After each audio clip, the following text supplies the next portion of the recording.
자, 부동산 뉴스 하나 읽어드리겠습니다. 기사 제목은 입주 임박 오시리아 스위첸 마티에 사기 분양 논란 확산, 분양권자 분양 당시 실거주 명기했고 담당 부서도 문제를 안 삼았다라는 제목의 기사인데요. 내용을 요약하자면 그렇습니다. 부산에 있는 부산 오시리아 스위첸 마티에라는 생활형 숙박시설, 레지던스라고 하죠. 이 레지던스를 분양받은 사람들이 처음에 분양받을 때는 들어가서 살아도 된다. 그리고 이거는 아파트가 아니라서 주택 수혜도 들어가지도 않고 대출에도 이제 여유롭다라고 해가지고 아유 이게 이렇게 좋냐라고 들어가셨는데 막상 들어가려고 하다 보니까 국토교통부에서 이 레지던스는 실제 들어가서 살면 안 된다라고 통보를 하니까 이거 어떻게 된 거냐? 안 된다라고 하니까 시행사, 분양하는 회사에서는 이건 뭐 정부 방침이 그렇다는데 어쩔 수 없다. 그러면서 전혀 대책을 세워지지 않고 있다. 뭐 이런 내용인데요. 제가 이런 생활형 숙박시설 레지던스 관련해가지고 영상도 몇 번 찍었던 것 같은데 이게 좀 문제가 좀 있습니다. 그러니까 생활형 숙박시설 레지던스 같은 경우는 원래는 말 그대로 숙박시설, 관광시설에 해당하는 것이기 때문에 본인이 들어가서 사는 게 안 되는 거죠, 이제. 그런데 그동안 한 십수년간 이제 알게 모르게 다 이제 그 분양 비슷하게 하면서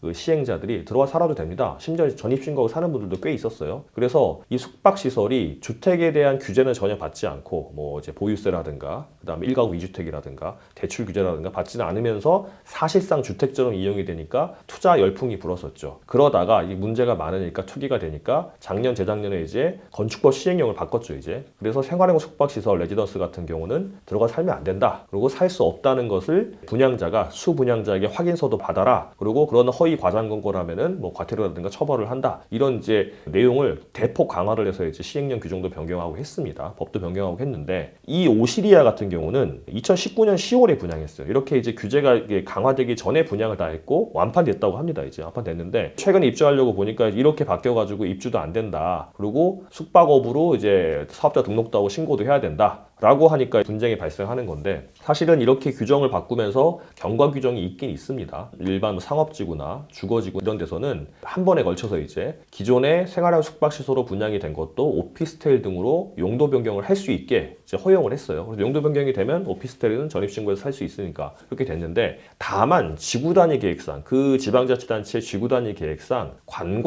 관광구역에서는 안 된다고 되어 있는데 이 오시리아가 그렇다고 해요. 이제 여기는 관광지역에 포함됐기 때문에 용도 변경도 안 된 겁니다. 그러니까 기존에 이제 이렇게 규정이 바뀌는 사이에 그 전에 분양을 받고 그 이후에 입주하게 된 사람들은 경과 규정에 따라서 구제를 받을 수 있었는데 이렇게 오시리아 관광단지에 위치한 오시리아 레지던스처럼 지구단위 계획상 관광지역에 이제 위치된 경우에는 용도 변경이 안 돼요. 그러면은 이제 여기를 분양받은 사람은 이제 피해를 보는 거 아닙니까? 그래서 이거는 제가 볼 때는 이 분양받으신 분들 같은 경우는 시행자를 상대로 계약 해지하고 반환 청구 소송도 가능할 것 같습니다. 제가 이런 소송 꽤 진행하고 있는데 그때 분양할 때 다 일반 주택과 똑같다. 그리고 이제 전입신고도 할 수 있다. 안내받는 경우가 많이 있고 실제 이 사건 같은 경우도 그렇게 안내를 받았기 때문에 허위 과장 광고로 인해서 계약상 그러니까 일반적인 거래 관행상 허용되는 좀 과장의 정도를 넘어서 이제 과장 허위 광고에 가깝기 때문에 계약 해지하고 반환 청구도 할 수 있고 또는 손해배상 청구도 하고 이렇게 가능할 것 같으니까요. 이런 부동산 관련해서 집단 소송을 하는 변호사 도움 받으시면 아마 권리 구제가 가능할 것으로 보입니다.